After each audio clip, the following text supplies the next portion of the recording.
Hello everyone, ভারতের online payment জগতে UPI বিপ্লব এনেছে। আমরা সহজে ইউপিআই মাধ্যমে লেনদেন করতে পারি। এবার আপনারা এটিএম মেশিন থেকে ইউপিআইয়ের মাধ্যমে টাকা জমা করতে পারবেন।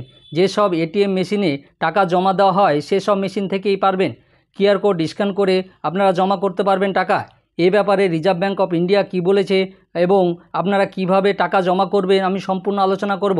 আপনারা শেষ পর্যন্ত দেখবেন। দেখার আগে যারা নতুন আছেন চ্যানেলটাকে সাবস্ক্রাইব করে দিবেন, আর যারা ফেসবুক থেকে দেখবেন অবশ্যই পেজটাকে ফলো করবেন। কি বলেছে দেখুন, ভারতীয় অনলাইন লেনদেনের জগতে ইউপিআই যে বিপ্লব এনেছে তাতে কোনো সন্দেহ নেই। এবার ইউপিআইকে আরও এক ধাপ উন্নত করতে চলেছে আরবিআই। শুক্রবার মনিটারি পলিসি কমিটির বৈঠকে ইউপিআই নিয়ে বড় ঘোষণা করেছেন রিজার্ভ ব্যাঙ্ক অফ ইন্ডিয়ার গভর্নর শক্তিকান্ত দাস। নতুন পরিকল্পনা মোতাবেক ইউপিআই ব্যবহারকারীরা ইউপিআই অর্থাৎ ইউনিফাইড পেমেন্ট ইন্টারফেসের মাধ্যমে ক্যাশ ডিপোজিট মেশিন থেকে টাকা জমা করতে পারবেন। মানে আপনারা এটিএম মেশিন থেকে ইউপিআইয়ের মাধ্যমে আপনারা টাকা জমা করতে পারবেন। চলতি আর্থিক বছরে প্রথম দ্বিমাসিক আর্থিক পর্যালোচনা সভার ফলাফল জানিয়ে শক্তিকান্ত দাস বলেন, আরবিআই ইউপিআইয়ের মাধ্যমে নগদ জমা করার সুবিধা দেওয়ার প্রস্তাব করেছে। যদিও কিভাবে পুরো বিষয়টি করা হবে তা নিয়ে বিস্তারিত কিছু জানানো হয়নি, তবে ক্যাশলেস ডিপোজিটের দিকে এটি যে বড় পদক্ষেপ তা বলাই বাহুল্য। বর্তমানে কী পদ্ধতি চালু রয়েছে? আরবিআইয়ের এই সিদ্ধান্তের ফলে একাংশের গ্রাহকেরা দারুণ স্বস্তি পাবেন। বিশেষ করে যারা নগদ নিয়ে গিয়ে এটিএমের মাধ্যমে অ্যাকাউন্টে জমা দিতেন তারা সুবিধা পাবেন। সাধারণত গ্রাহকরা নগদ নেয় এবং মেশিনের মাধ্যমে অন্য অ্যাকাউন্টে জমা করে দেয়, কিন্তু এই প্রক্রিয়াটি ইউপিআইয়ের মাধ্যমে করা হলে ক্যাশ আর সঙ্গে নিয়ে ঘুরতে হবে না। বিষয়টি স্পষ্ট করা না হলেও ধারণা করা যেতে পারে যে ডিপোজিট মেশিনে টাকা জমা করার ক্ষেত্রে একটি স্ক্যানার অপশন থাকবে। ভেরিফিকেশনের পর স্ক্যান করেই মোবাইলের সাহায্যে টাকা জমা করতে পারবেন সাধারণ গ্রাহকরা। মানে এটিএম মেশিনে আপনাদের একটা স্ক্যানার থাকবে, সেই স্ক্যানারের মাধ্যমে স্ক্যান করে আপনারা টাকাটা জমা করতে পারবেন।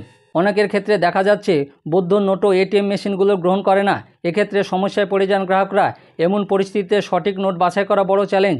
ইউপিআই সুবিধা চালু হলে গ্রাহকের এই সমস্যারও সমাধান হবে।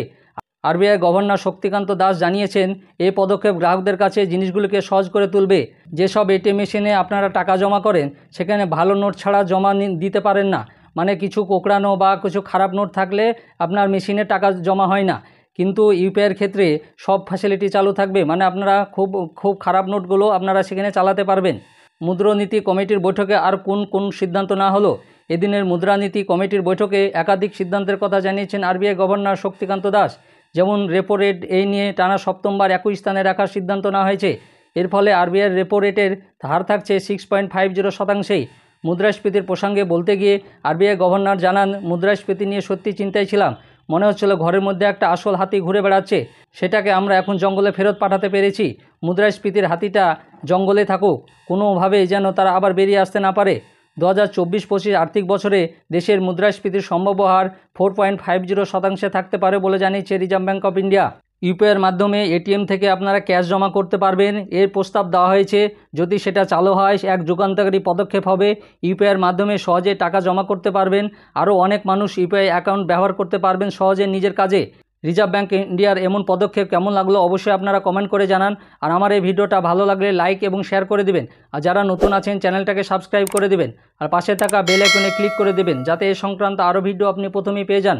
আর যারা ফেসবুক থেকে দেখবেন অবশ্যই পেজটাকে ফলো করবেন। ধন্যবাদ।